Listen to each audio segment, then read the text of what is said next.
episode of Chevrons, the podcast for the enlisted force. I am your host, Chief Master Sergeant Sean Sullivan, and I'm joined with our engineer, producer, and sometime co-host, Tim Sandlin. Hey, how are you, Chief? How you doing? I'm doing great today. And today we have a guest slash future personality, possibly for our show, and that is going to be A1C Julia Ahaesy. Julia, how are you today? I'm well. How are you doing, sir? I'm doing fantastic. It is the best day ever. For those of you who know me, that is sometimes my catchphrase. I want to get started with just like the most basic question. Tell us a little bit about yourself. What's your story? What brought you to the Air National Guard? And just tell us a little bit of who you are. Sure. So I actually just got back from tech school, so I'm new here at the base. So I went to public affairs tech school. That was 6 months long, and I went right from BMT. So I just joined last year, so I'm pretty new. But this is kind of something I always wanted to do. My parents are in the Masters National Guard. They always have been since they were like teenagers. So I've always had that example. But something kind of special is that I didn't join right out of high school like you would think a lot of people would growing up in a military family. I was a big theater kid back in the day, so I decided I wanted to go to school for theater. And then quickly changed my mind to public relations, which kind of led me to this job. So I have a degree from Suffolk University in public relations, and after I graduated, I decided to enlist in the Air National Guard to do public affairs, which that's what I'm doing here, and I love it. And I joined because I just knew I would always regret not joining, especially being raised the way I was. My parents were always out somewhere doing something, helping people. My mom and dad would always come back with something special for me. Like when my mom went to Germany, she'd come back with a little charm bracelet. Or when she went to Djibouti, Africa, she'd come back with a little doll for me that I still have. And she would come back with these tokens and also these stories of the people that she met because she was a public affairs officer back in the day, which I would love to be one day.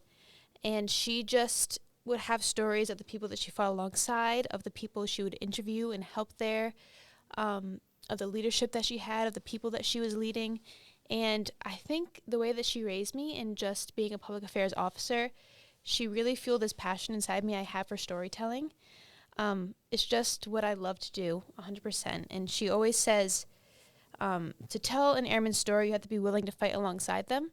And I said, all right, let's do it. So I enlisted in the military just to tell other airmen stories and document history, and I'm loving it so far. I really do like it. So I will be around a little while at the Public Affairs Office, and hopefully I can come back on the podcast and kind of help host. You've already won me over. All right. And this is not just because of your family lineage.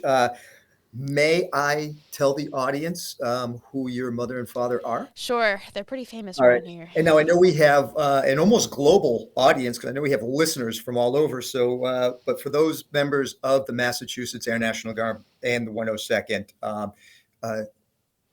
A1C Ahaesy's parents are Colonel Ahaesy and Chief Master Sergeant Ahaesy. So, your mother is the Director of Staff up here at the Joint Force Headquarters, and your father is the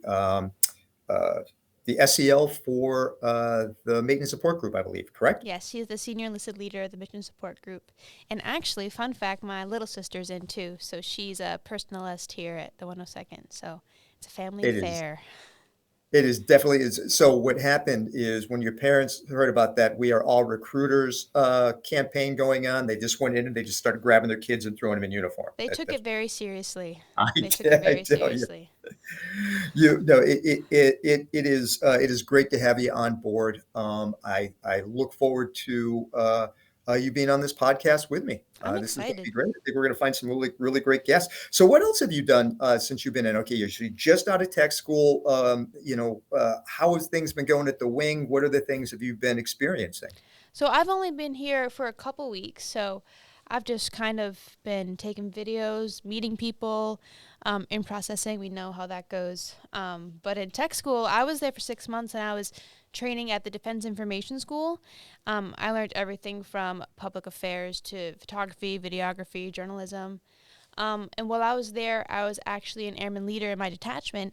And I also took this course called the Resiliency Training course, where I became a Resiliency Training Assistant. So my commander there taught us 7 different skill sets that we can teach and administer to different airmen, either in a formal setting. So I can give a presentation on a resiliency skill set that you can have in a formal, such as a commander's call or something. And I can just use it in my everyday. So anytime I'm talking to my peers or even leadership, for example, I can help them through these resiliency training skill sets and kind of just help them through their everyday, because this job takes a lot from us and it requires us to be very resilient. I am going to jump on and capitalize on that resiliency training assistant course that you took. Number one, I think it's fantastic that it was offered to you at that level of your training and that you developed that skill set to bring back. I went through the Master Resiliency Training Program way back in, I want to say 2014 or 2015. And at that time, the Resilience Training Assistant program was just starting to come online, and we were looking at ways to like really increase bandwidth. And for about 3 years, I was the only one at the wing that was trying to push programs down. And now I know you have Master Sergeant Gibbons is involved in that as a Master Resiliency Trainer. We have you coming on board. So I would imagine that bringing that skill set into the picture and being brand new to the wing is definitely going to be a huge asset, because at no point in my military career have we needed to deal with resiliency issues more than we do now. So I'm sure the curriculum's changed. Tell me about some of the things that you learned at this new course. Sure. So it's interesting to say that you didn't really focus so much on resiliency your entire career, because my entire Air Force career of almost a year and a half now, there was a very big focus in resiliency. Even in basic training, they have hours of the day blocked out just for resiliency training in Airman Comprehensive Fitness. So basically, the Resiliency Training Assistant course taught by a Master Resiliency Trainer such as yourself, which was my commander at tech school, she talked about the comprehensive fitness model. So as many of our listeners probably know, it's important to stay fit to fight physically, spiritually, and socially. But the resiliency program comes in where you need to be mentally fit to fight and always ready. So the resiliency program is based on this idea that positive emotions are the fuel for resistance. So it's 7 different skill sets that focus on self-care and produce positive emotions for yourself in the way that is best for you. So every single person is different, so it's very personalized to every single person. So the examples of this would be balance your thinking, for example. So it focuses on reactions to certain things. So it's a little exercise that we can do to how to best react to different situations that we're all faced. There's another example was gratitude, how to practice gratitude in your everyday, how to practice mindfulness, physical fitness, value-based goals. It was all these different skill sets that really motivate you in the everyday to do the best that you can and to check in on yourself, because self-care is the first step to resilience. I couldn't agree more. Two things that I want to foot stomp on what you said is, one was attitude. What really brought me into the focus of wanting to be a master resiliency trainer, and through pretty much my entire military and police careers over the last 25 30 years, even before it was on the forefront like it is now, was always looking at attitude as a force multiplier within yourself and within others. And it dates back to a study I read back in the 80s, where a college professor turned around, he came up with an idea for a study because he wanted to see how group mentality could change an environment. And what they did is they had a fake class. So it wasn't a real college class. They just made up this fake class. And it was taught by actors. And they had an actor come in who was supposed to teach the material in a very inept way, talking in circles, a lot of stutters, disheveled, just the absolute, you think of the worst instructor you ever had, where you've just tried to kind of figure out, what are you trying to get across to me?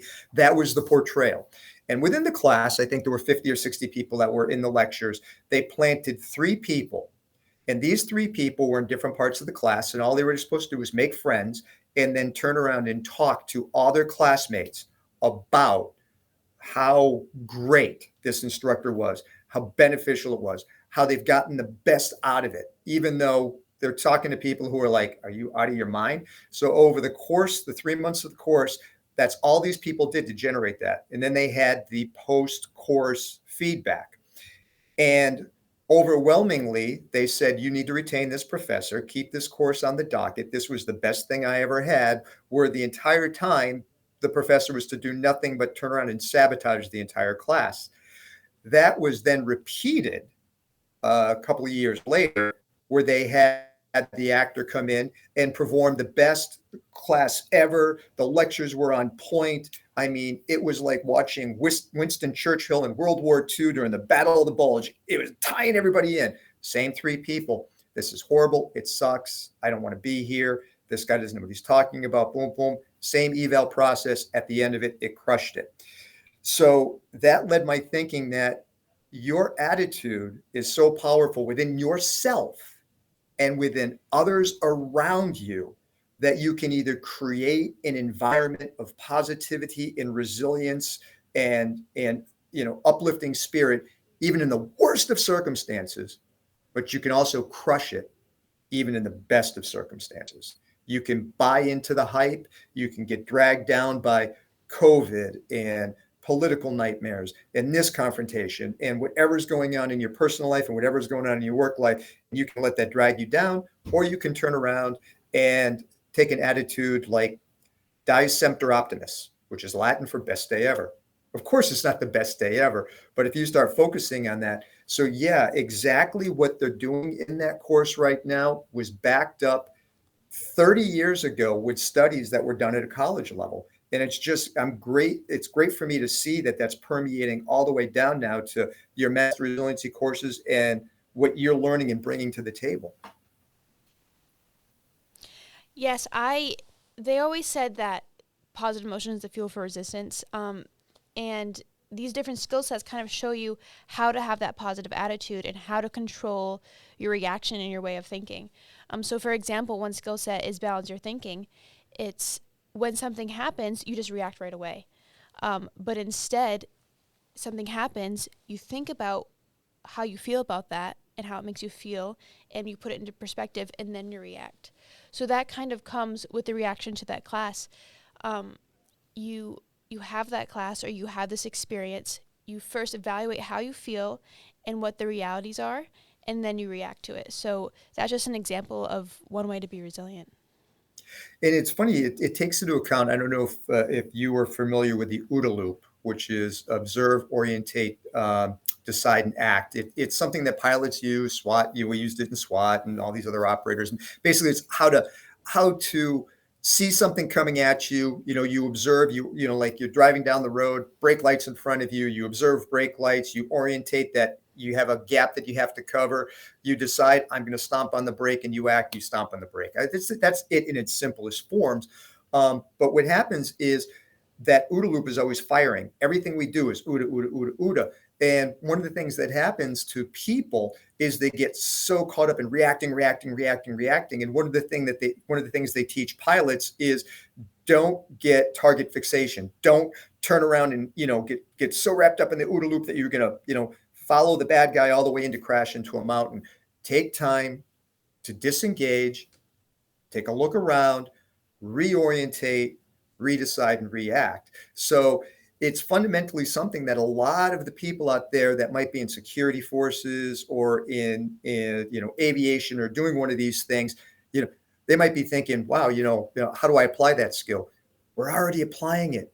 Every single day we're applying it. So you just take that same skill set and apply it to your emotional well-being and your resilience and your health. And it can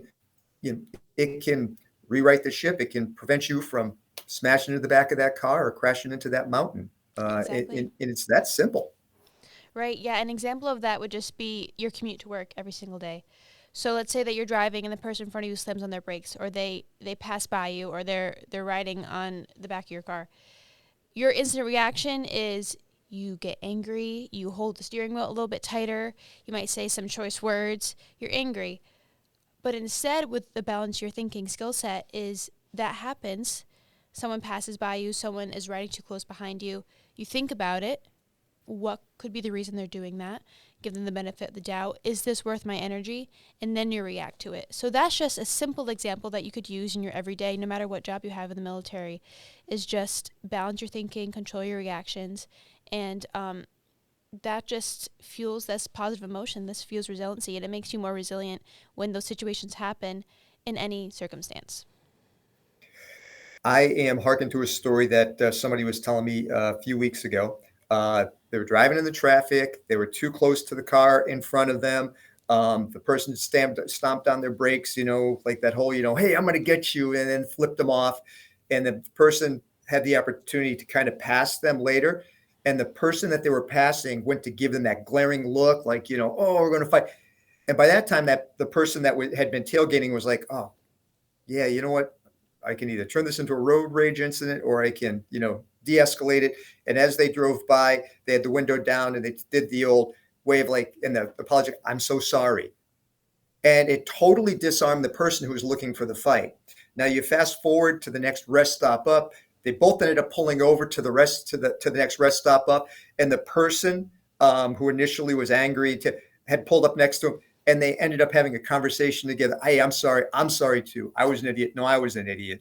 And then it just made everything better. So a potentially dangerous situation, because how often do these road rage situations, escalate up? You get angry, you can't cap onto your emotions, you can't even turn around, you won't even recognize your own culpability in an incident and turn around and just say, all right, yeah, I did that, I got to do this to recorrect. None of that. It all goes out the window, and it turns into just a harsh emotional event that it didn't need to be. And I just thought that was like a really, I listened to that and I'm like, what a great way of turning around and using resilience instead of capturing anger and turning it and escalating it and turning it into a situation. You just say, oh, I'm going to cut it off and take a minute, deep breath. I'm sorry. Little action. Right. Bang. It changed the total potential outcome from highly negative to really positive. And that's just an example, a simple one that you can relate to anything. It also relates to the workplace, with your relationship with your coworkers, with your relationship with your leaders. If there's stress in those relationships, that affects you in ways that you don't even realize that they do. And it hinders your resilience because there's no positive emotions, there's only negative emotions. So your coworker may say something and your leader might make a decision and you instantly react to it. When you take that time in between to kind of balance your thinking and kind of put it in perspective, like the car example, that could really help you be more resilient and help you in the workplace. So I think there's a lot of workplace stressors that this can relate to. And there are tools, and that's the other thing I like about resiliency in the MRT and the RTA courses. They talk about the 4 pillars of wellness and how to use them.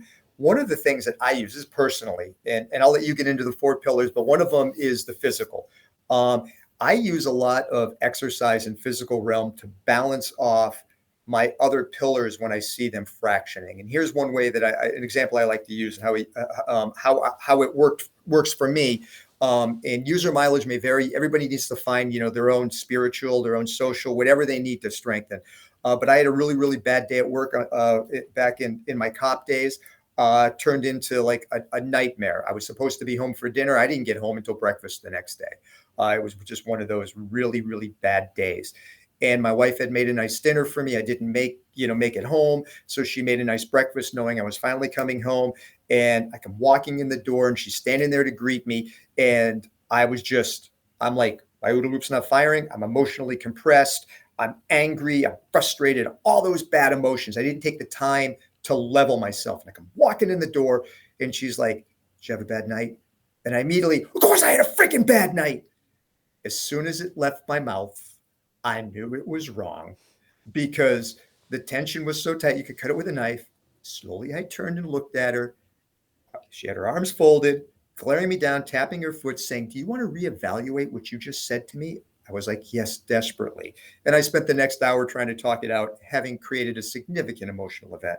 Now, you fast forward about 6 months later, I had another night just like that. and coming home almost identical. And I'm going to walk out the door, and I'm so fed up and so frustrated. And I said, you know what?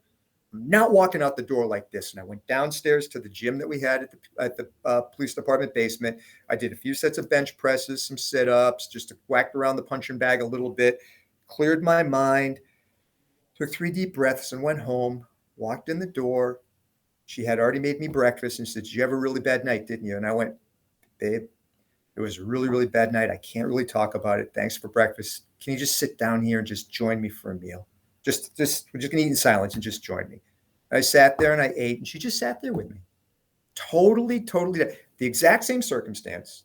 The reaction was totally different because I utilized the master resiliency training stuff that we learned and that you have learned and as a RTA, and just focused on, all right, well, I can't get into church right now.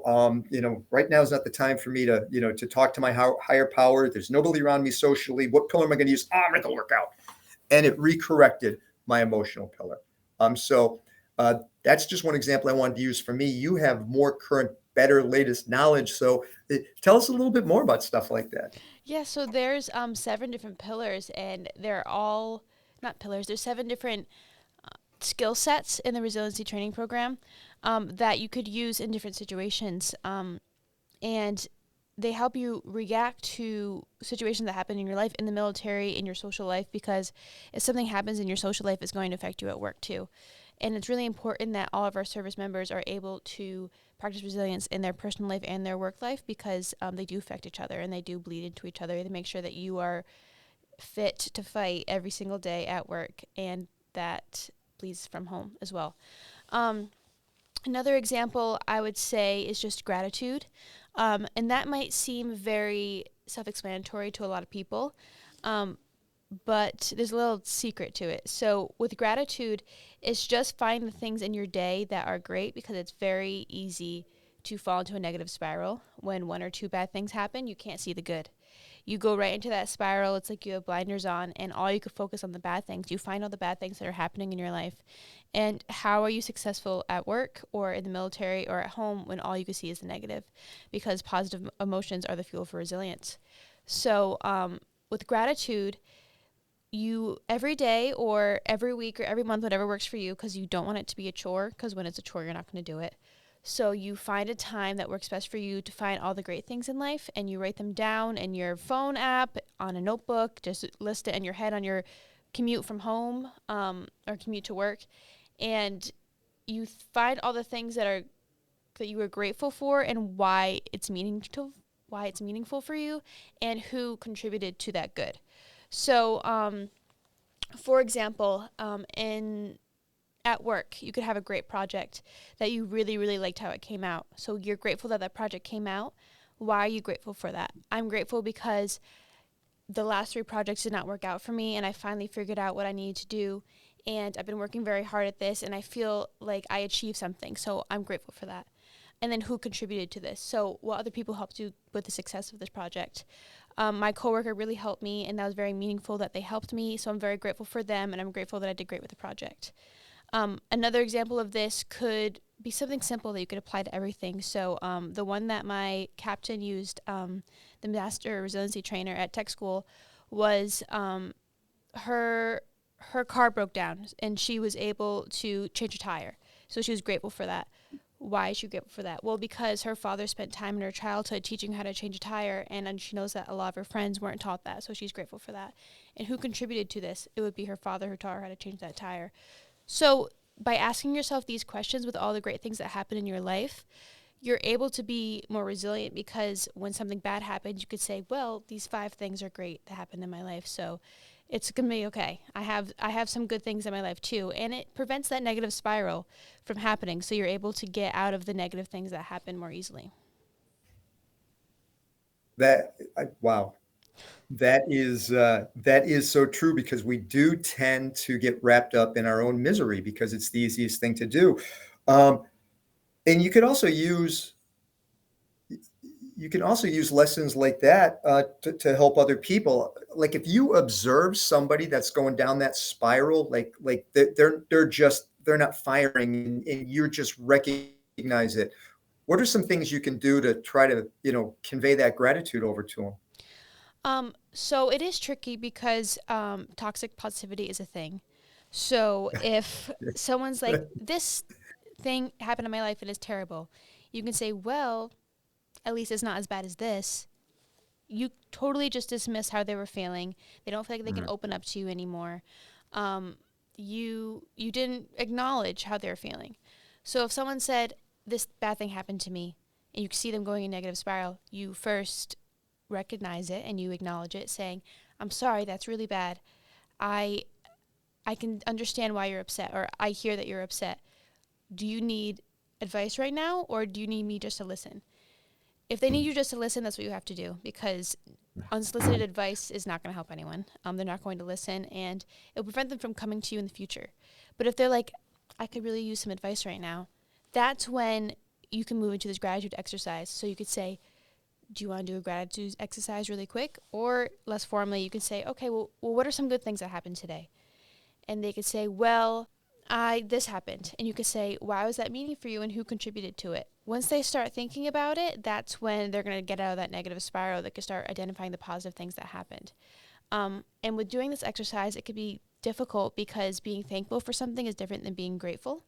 So I could be thankful that I have food on the table every night and that I have a shelter over my head and I have clothes that I love to wear. But I'm thankful for those things because I never experienced not having any food or not having any shelter. So I'm thankful for those things. Being grateful over the things that really are meaningful to you. For example, the car situation. She was grateful because her father taught her how to change a tire. Or I'm grateful that I did well in a test because I studied very hard. That's the difference. So you want to find things that happened in their life that they're very grateful for and that was very meaningful for them, because that's what's really going to take them out of that negative spiral. I like it. I like it. Yeah, that's such a. It always reflects back to something that somebody once told me, that when people are in need, remember you have two ears and one mouth, Right. because we always seem to want to go to the advice channel, but like you're like exactly what you said, we don't know what that person we're trying to help needs. If we shut up and listen, and then we can help them get there. And you're not trying to solve it for them. You can't. You need to help them lift themselves up. Right. And then sometimes all you could do is listen. All you could do is help them find the good or help them practice mindfulness. But other times people need some resources too. So you could direct them towards resources they'll help them even further, because some people need some more help. And what are some things that we can do with our the people that we work around and we work for and work for us, to prevent people, prevent it from getting to that point, to to keep that atmosphere at a level where you're fostering resilience and you're fostering that positivity, and you're helping. What can we do for each other? Well, it starts with ourselves and it starts with our peers and our family and friends. That's the very first step of helping anyone who's going through the everyday struggles that we all go through. Um, an example you could do is acknowledge the good things that they're doing, acknowledge what they're doing well, um, creating an environment that is safe and they feel safe in, and that they can be themselves and that doesn't discriminate against any certain identity, because that could be very stressful. Um, and kind of paying attention for each other. So when you spend a lot of time with someone, you can tell when they're not being themselves. It's easy to ignore when they're not being themselves, but sometimes it's okay to say, hey, I can notice that you're not yourself today. What's going on? Do you want to talk about it, or do you need some advice? Um, and just catching it when you see some signs of them not being themselves or being off, or showing the signs that they need some resiliency help, um, that's when you can step in. You step in right away. Just be a listening ear without being judgmental. Um, and then if it gets to the point where you think that they need other resources, such as a chaplain or a support group or medical help, that's where you can take that step. But before that, it's nice just to look out for each other. Right. And even the small things. I mean, uh, I saw a T-shirt a few weeks ago, and this was some of the greatest things you ever learn. You see on T-shirts, and the T-shirt on the back of it said, "Never underestimate your impact or influence on somebody else." And I'm like, Wow. Yeah, because that can be taken in a positive or a negative way. And sometimes it's just the smallest things, listening and observing and knowing you're there. And other times it's a bigger thing where, you do have to intervene sometimes and guide and assist people to the right things, like the chaplain, or mental health counseling, etc. Sometimes you have to do that. It's just not being afraid to do that, not being afraid to care. Right. Um, you know, and that's the greatest thing about our military now, compared to when I came in 1721, um, is that back in the day, mission focus really was mission focus. It really was, getting the job done. With you cared about your people as leaders, but it wasn't the same level of care. Where now we're really trying to shed the boundaries of being afraid to make those connections, because I just always thought that it was kind of a contradiction in terms. I'm surrounded by a bunch of people that are willing to rush a hill with a machine gun, shooting at them, and they have that kind of bravery. But when they're standing next to somebody that they consider a friend, they're afraid to ask the question of, "How are you doing? What can I do to?" Sometimes those questions, those interpersonal questions, are harder to have the intestinal fortitude and courage to reach out for people on than it is to charge a machine gun nest. It's just weird, but it's so cool to see that we have programs that they're providing to our young airmen like yourself at that level. You're bringing back all this expertise. You're educating me. I went through the Master Resiliency Training course. We're going to talk about 4 pillars. We got like what, 7 now? This is great. 7 skill sets, yes. Wow. They just Yeah. really told us the importance of taking care of each other. They did this in basic training. They did this from the very first day. And that followed through tech school, and I can see it now. The importance of getting to know the people that you work with so you can see when they're not themselves. Because while it's as important to know how to charge a weapon, it's also as important to make sure that the people next to you are okay. Because when they're not okay, then they can't complete the mission. When they're not resilient, then they're not going to complete the mission the way that they should. Because you need strong service members physically, socially, mentally, and spiritually to be able to be the best airman that they could be and complete the mission. Because when you're not strong, you just can't do it. So it's important to have each other's back. My mom always says, get their six. And just, they really focus on being a good wingman, which I'm sure everyone has heard, but just paying attention, asking the questions, being genuine when you're asking. Don't. And then another thing, too, another pillar, which I think would be interesting to mention, is celebrate the good news, which I'm sure you know about. Mm. Oh, yeah. So while everyone has bad days and have plenty of things to complain about, they also have good things. They have good news that they want to share. So to be able to celebrate that with them will fuel these positive emotions that even make them more resilient. That's something that they could be grateful for. So if someone spreads good news, you don't want to be distracted. You don't want to be on your phone or not paying attention or not really genuinely listen. You don't want to steal it. You don't want to one-up them. Something great happened. Oh, well, this happened to me, and this is even better. Mm. And you don't want to dismiss them. You don't want to point out the things that are wrong or could happen when they share good news. So being able to celebrate that news with them and listen to them and make them feel even more excited, they're going to want to share more good news with you. And when you're sharing good news around the office, it's so much positive emotion in one space. And it really does feel that resilience of being able to come into work and being happy and being motivated to work.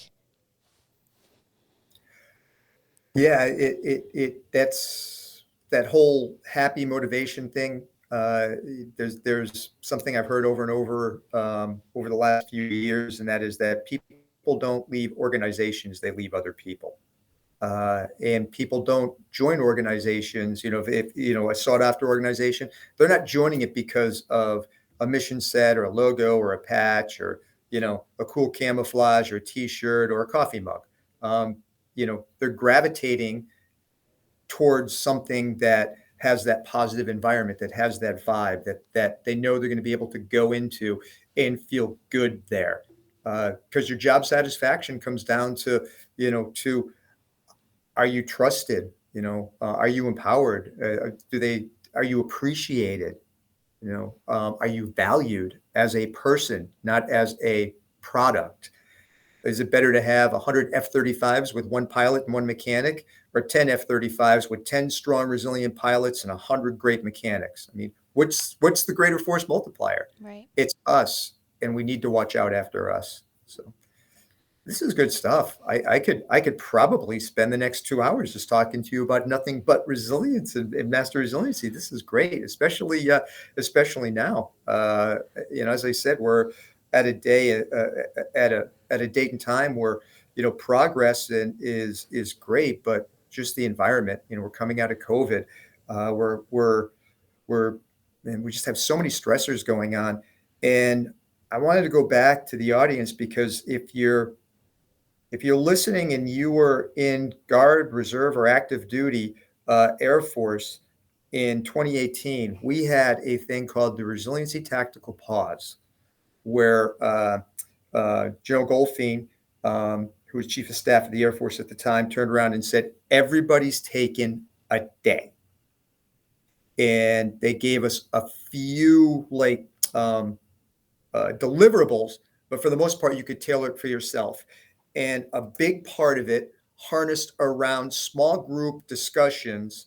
So we had some blocks of resiliency that you had to train, but it was breaking everything down to the smallest unit and having open dialogue and talking about feelings and talking about where you were and having that fellowship and sharing with your fellow airmen. And we did that at the 102nd, and it was Tim, I know you were around at the time. You have to admit, at that point, we were at a resiliency high.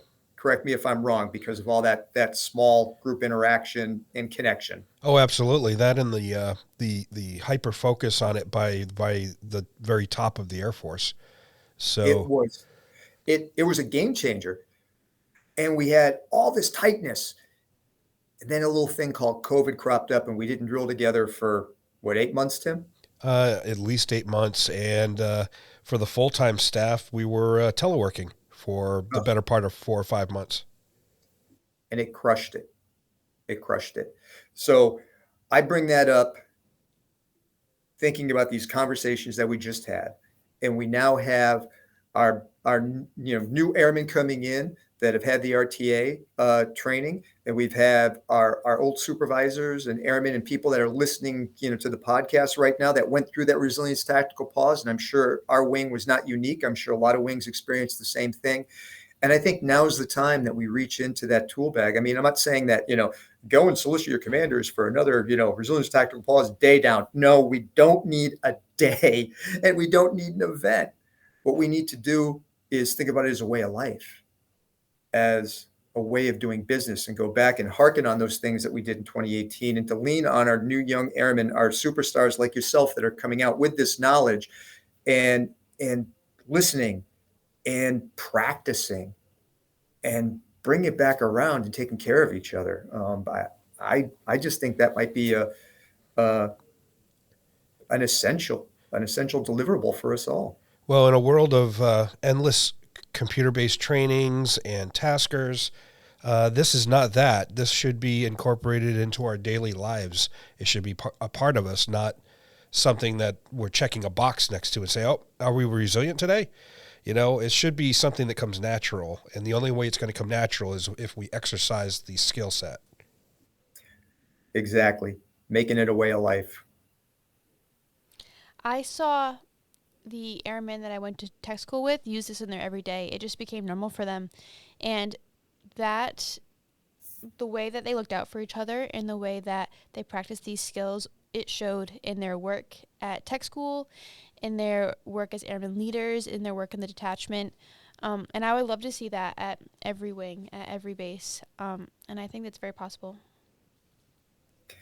I love your optimism and I love your outlook. And A1C Hasty, it is, you are truly a force multiplier. You really are. And by you, I mean not just you as an individual, but yes, you as an individual, but also all the young airmen that are coming out with this training and this skill, and all the young airmen that we have. This this is a game changer. And yeah, I'm looking forward to every now and again branching off and bringing this to our future Chevrons podcast. We talk to future guests and maybe, spicing this in a little bit and just keeping the message rolling. Yes, in our everyday life too.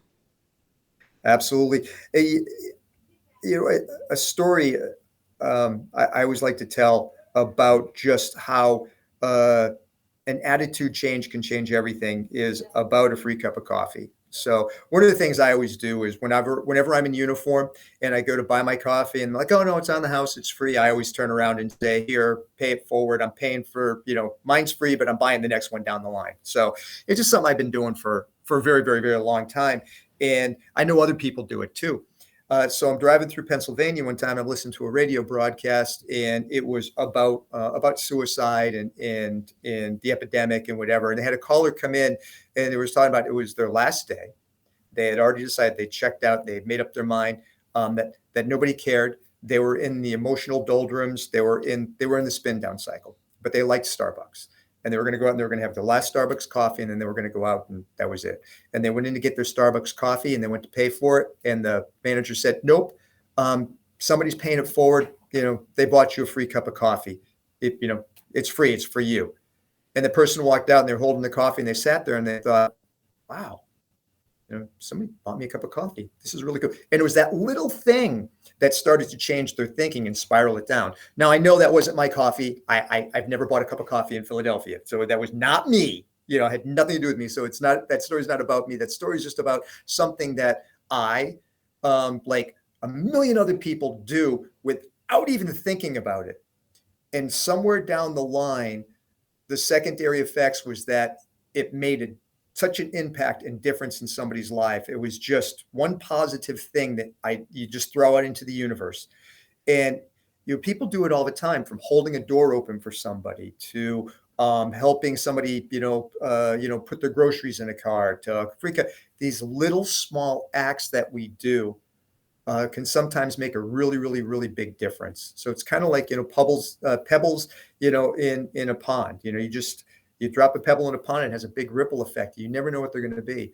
And I kind of take a lot of what you were presenting with the RTA stuff is just being cognizant of that within your own self and with others. And just these little things can pay the biggest dividends, just like free cup of coffee or hey, how are you doing this morning? Right.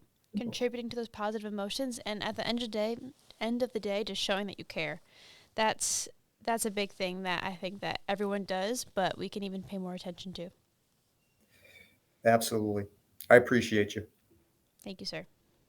I realize we have been going for a while. I do want to wrap it up with one question for you. Give us a Julia Ahaesy fun fact. What is something that you want to share with us that nobody knows about you? That's just a fun fact. You collect goats. I don't know. Something fun.